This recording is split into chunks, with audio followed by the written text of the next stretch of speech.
Hello दोस्तों, स्वागत है आप लोग को फिर से एक मेरे वीडियो में। तो दोस्त, आज क्लास 12th इंग्लिश के पोएट्री सेक्शन के chapter 1 now the leaves are falling fast, अब पत्तियां तेज़ी से गिर रही है, जिसके कंपोजर हैं, जिसके कवि हैं W.H. अडन।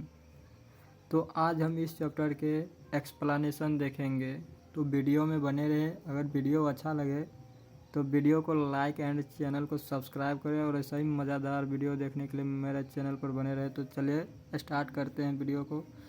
तो आज हम वीडियो में देखेंगे समरी।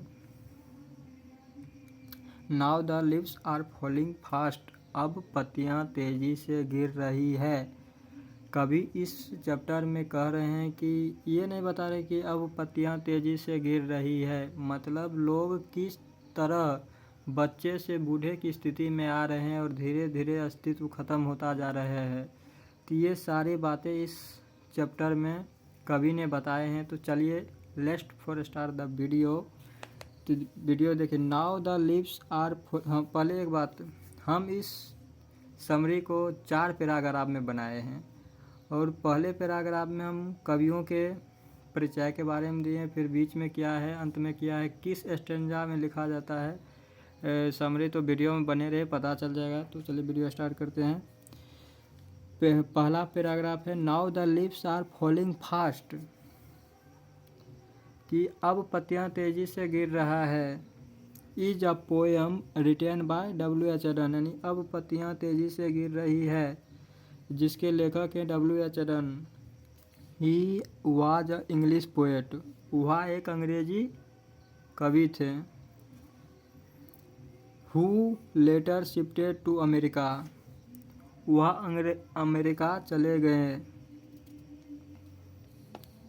इन दिस पोएम, इस पोएम में, इस कविता में, ही उन्होंने, has talked about the miseries of a person life. Miseries मतलब दुख, मिसियस यानी दुख।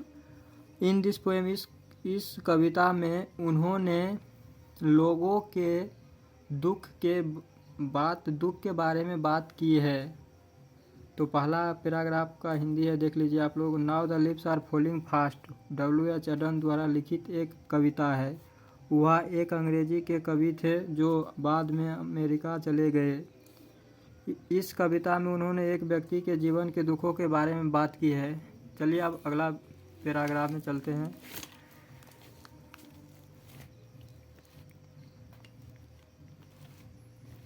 अगला पैराग्राफ है the poet talks about the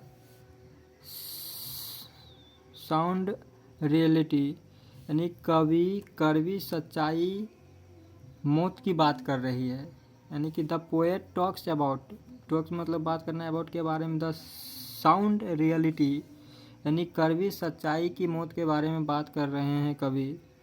कि date which is waiting for everyone, कि जो हर किसी की मौत, जो मौत है, मौत हर किसी को एक ना एक दिन मौत आना ही आना है। तो वही कह रहे हैं कि date which is waiting for everyone, हर किसी की प्रतीक्षा, जो मौत हैं हर किसी को प्रतीक्षा कर रहे हैं।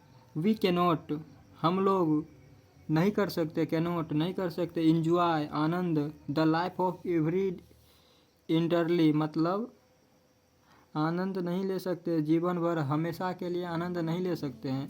इंटरली का मतलब होता है, इंटरली का मतलब हमेशा के लिए। तो वी कैनॉट, हम लोग नहीं ले सकते, इंजॉय द लाइफ इंटरली, हम लोग जीवन का आनंद हमेशा के लिए नहीं ले सकते हैं। ऑन्स डे, एक दिन, द एंजल, जो फरिश्ता, एंजल का मतलब होता है फरिश्ता।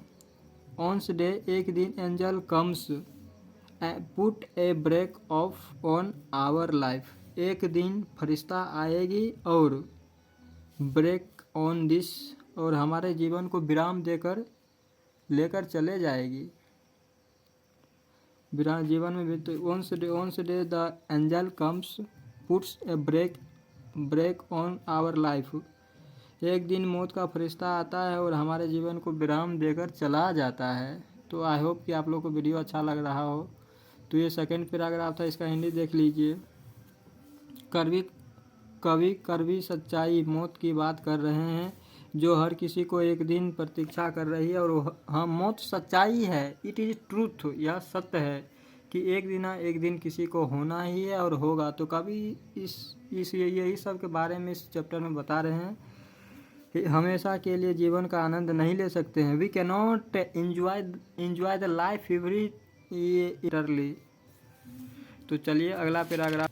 तो इस पैराग्राफ में करा, this process continuous and new ones takes the place of old ones. मतलब दिस प्रोसेस प्रक्रिया कंटिन्यूअस लगातार एंड और the new ones takes the place of old ones. मतलब कि जो ये बच्चे से बूढ़े होने की जो प्रक्रिया है, एक लगातार क्रमबद्ध चलते रहता है। यह सिलसिला चलता रहता है और नए लोग पुराने लोग के स्थान पर चले जाते हैं। नए लोग, बच्चे लोग बूढ़े में तब्दील हो जाते हैं, बदल जा रहे हैं। The death detects us from real life, all our desire remain behind. मतलब मृत्यु हमें वास्तविक, the death detects us from real, जो मृत्यु है हमें वास्तविक जीवन से अलग कर देती है। एंड ऑल आवर, और सभी हमारी इच्छाएं, डिजायर का मतलब होता है इच्छाएं, रिमाइंस बिहाइंड, और हमारी इच्छाएं ही रह जाते हैं। इच्छाएं जो होता है, हमारी इच्छा होती है, हमारी जो लालचा होती है, चाहत होती है, वो हमारी इच्छाएं पीछे ही रह जाती है और पता नहीं चलता है कि हमारे जीवन कहाँ पर समाप्त हो जाता है।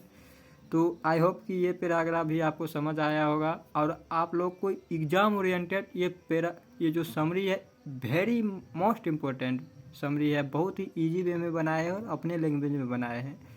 तो आई होप आप लोग को अच्छा लगा हो। तो चलिए अगला पैराग्राफ है, पैराग्राफ चौथा है। इसमें it really a fine poem by W.H. अडन।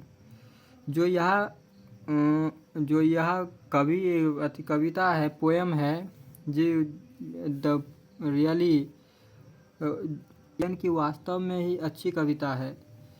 In which he has